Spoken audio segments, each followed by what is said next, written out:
Welcome to the second episode of the Ranger Build. In the first episode, we drove the truck 1,500 miles back to the shop, and in this episode, we'll take a closer look.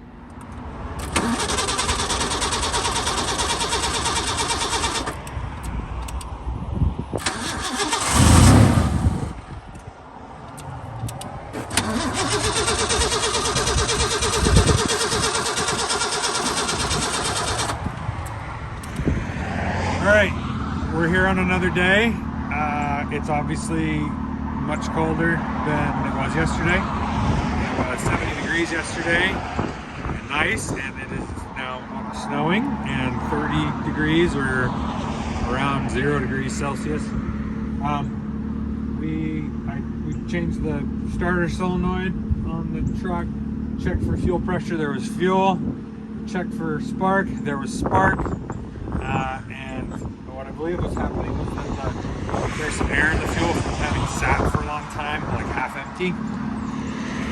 Got the air out when we checked for fuel at the Schrader valve, and we're gonna try it now. I think that it's gonna start, hopefully, and we'll move it inside and we'll kind of check it out and see what all these. Here we go.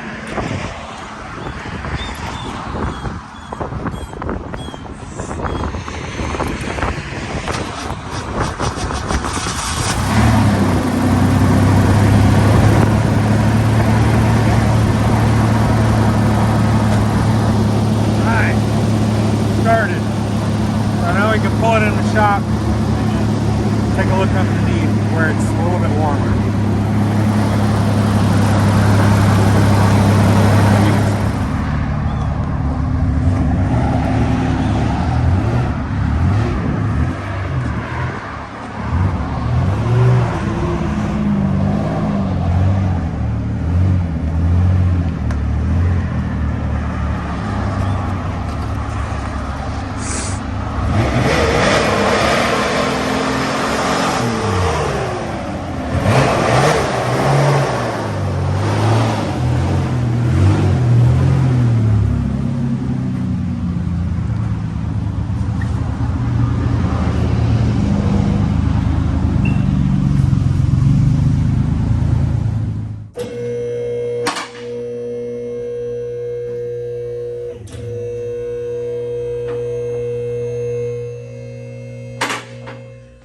All right, so we're gonna go under the Ranger and show you how disgusting it is. I don't know if you can see that up in there, but it is just entirely caked all the way up the block. Looks like a oil pan gasket, front main, rear main, valve cover gaskets, everything on the motor needs to be resealed. That is if we keep the motor. I haven't decided yet. The plan here is to do some DJM Dream Beams and DJM drop springs, possibly some larger sway bars, but these are pretty big. I think these are specific to the GT, but I'm not entirely positive. A little bit further back, rear main. I put a new starter on it, I guess. I can't remember that, but I did. Transmission's all oily. Gotta get rid of that Fram oil filter. The rest of it looks pretty decent. Hoping to do an 8.8 rear end swap to get discs and an LSD, even though this does have an LSD. It also has a rear sway bar, which is, I believe, specific to the GT. The exhaust has left the chat at this point, so we'll be cutting that off.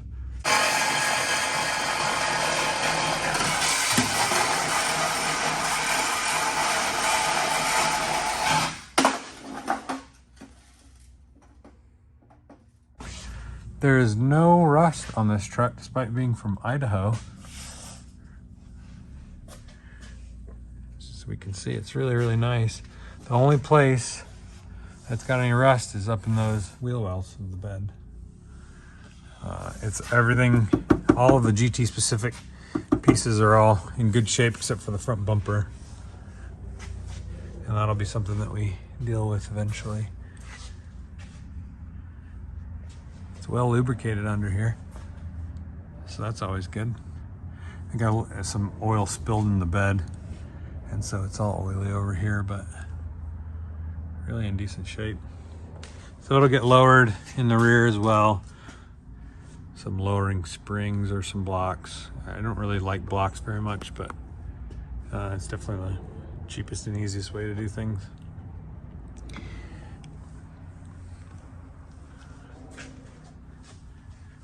No spare, I can't remember why. All this stuff is just sort of surface rust. So should be pretty easy. We'll just clean all this up. Here you can see all the GT specific stuff here. This bumper bracket is GT specific. So it's really nice that all this is intact and in decent shape. We'll run the exhaust out here with a nice, either one square tip or two, possibly two square tips. Pretty in the 80s, 90s fashion. Everything looks pretty good under here. This bumper, front bumper needs work. As you can see, I'm gonna put a couple of rectangle Hella fog lamps in that. And then the one thing that we are gonna do today is we're gonna change that grill because I can't stand that grill. I have an Explorer grill, so we'll get right to that. Action. All right, we're gonna take this grill off because it's really let the rest of the truck down. I hate these stupid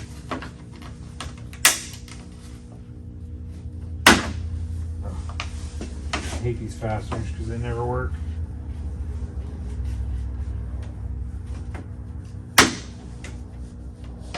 They always break because you can never actually get the screw head to work because they just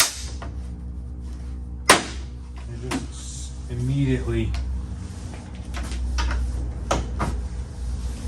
strip. A couple more fasteners here.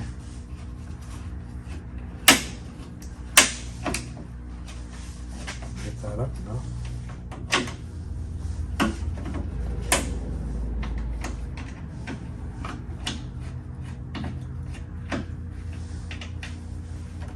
One and two.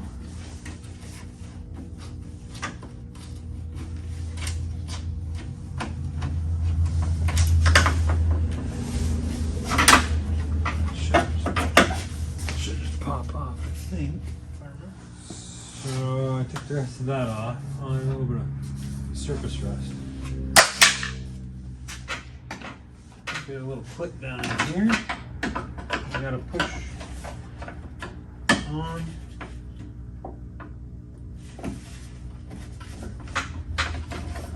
Should come off.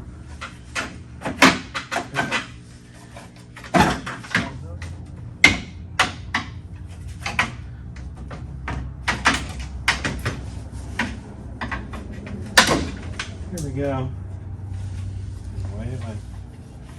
Okay, here's a Explorer grill, 1992 to 1994, or 91 to 94.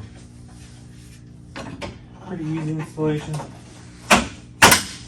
Clips on the bottom. A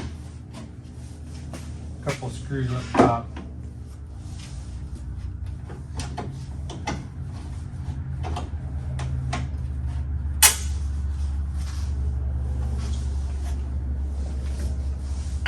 One of the best cheap upgrades for your Ranger, your 2nd gen Ranger.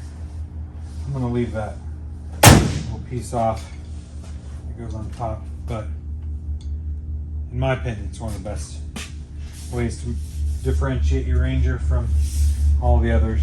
It's just got a little bit nicer looking Thanks for watching this episode. I think that the Explorer Grille looks so much better on the 89 Ranger GT. Lots of work still to do, but I guess we did a couple things. I try and do as much or a little bit on as many projects I can per day. So there will be a lot of short videos in each one of these series, and hopefully we can get to the bigger stuff sometime soon. But hopefully you enjoyed.